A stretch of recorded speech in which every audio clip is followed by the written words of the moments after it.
When I was 13 years old, I so clearly remember sitting in Marcella's family pizzeria with my closest family and friends after my older sister's softball game. And it feels very specific to remember this, but it was my 13th birthday, and I knew exactly what I was getting from my parents. So I opened up the present, and sure enough, there it was, the iPhone 4. I was floored, I was ecstatic, it was incredible, I was so excited. And I took it out of the box, and funny enough, it plopped right on the floor. But thankfully it wasn't broken, it was all okay. And there, with my closest family and friends, I was able to celebrate my enter into teenagehood as well as my very first cell phone. And from that point, my cell phone has kind of always been this appendage of mine, right? You carry it in your pocket or your purse or your bag on your person. You do all sorts of crazy stuff with it. You take silly photos, you take photos of friends, you do things you probably shouldn't do with it. And today I want to talk to you about this concept called wait until 8th. But before we get to that, I want to tell you why you should consider waiting to give your children a cell phone. And I'm going to present to you some evidence, science, and fact that support this idea. And then I want to tell you a story of real children, myself included, who have been affected by cell phone use from a young age. And lastly, I want to introduce you to a few campaigns that you can support in this fight against cell phones for young children. According to an article published by Medicine Net in 2021, written by Dr. Jasmine Sack, brain scans have shown that kids who spent excessive time on their screens had premature thinning of the cortex. And the cortex is essentially just a part in your brain that deals with your development, both physically as well as mentally. And cortical thinning is what it's called. And at a young age, this indicates that children are maturing earlier from the use of cell phones.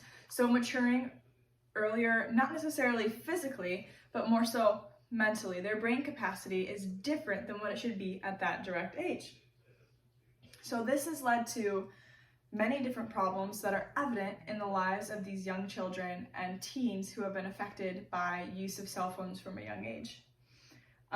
This article from 2021 also describes that child's psychology, thinking patterns, sleep cycles, and behavior all come into effect when they're introduced to cell phones at a young age, as well as things like shortening their attention span and potentially violent and aggressive behavior. So I'm sure you've probably maybe seen the memes about those kids who, oh bless them, they're little tiny tots, right? And they're playing on the phone or the tablet or the iPad, and they are just little raging me monsters. They're awful.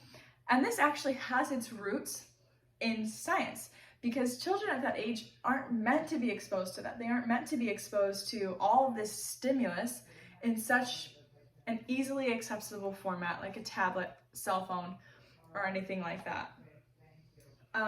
Additionally, Stephen wrote for Psych Central. This article was published this year, and it's about the psychological effects of cell phone use on adolescent brains. And so he wrote this entire article, and he explains that the concerns of children being exposed to different sensitive material that they shouldn't be exposed to at that age. So we're going to get into that more in a minute when we come to the personal testimonies, but before we enter that stage of this, I want to take another minute to just express to you some research that I found really impactful as I was looking into this.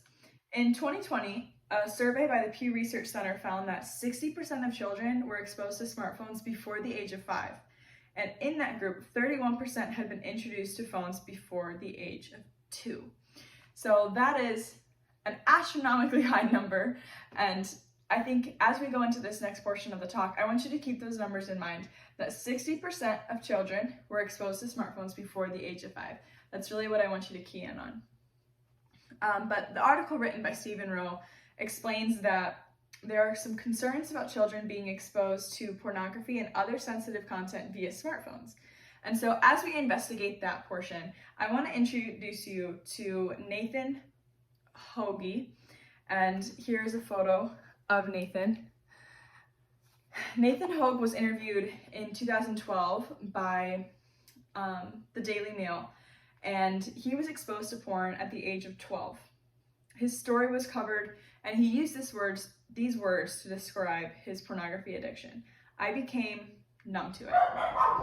And as explained in the Daily Mail article by reporter Louise Boyle, she goes into depth and explains why smartphones are the gateway to pornography in young children and teenagers. And some have even described pornography as an epidemic because there are so many teens and children who are being exposed at lower and lower ages. Right now, many children are exposed to, the average age of exposure is actually 11 years old. And to me, that's just heartbreaking. Thankfully, I was not one of those children who was exposed by my cell phone. However, I personally dealt with the effects of cyberbullying via my cell phone. And I know many other young girls my age who were sexually exploiting themselves because of their access to their cell phone and the easy access they had to contacting people, contacting threatening men, contacting threatening individuals in general who just wanted to expose them and use them. Thankfully, though, as explained in this article by the Daily Mail, there are many organizations that work against childhood exposure to pornography, as well as organizations that are working to slow the spread of smartphone usage. One of these organizations I want to highlight right now is called the Wait Until 8th campaign. Effectively, this campaign explains the motivation for parents to wait until the 8th grade to give their child a cell phone. They cite on their website a ton of great resources similar to the ones that I've explained to you today. But the main reason that they cite children and elementary schoolers and even lower middle schoolers receiving cell phones is because of social pressure. So today you've heard the stories, you've heard the science, you've heard the organizations here to support you, but I want to challenge you to wait until 8th. Wait to give your cell phone Wait to give a child a cell phone. Don't give in to social pressures. Don't give in to your adolescent telling you that they need one. Don't give in to your child growing up too fast. Say no to childhood cell phones and say yes to a better, brighter future for your children. Thank you so much.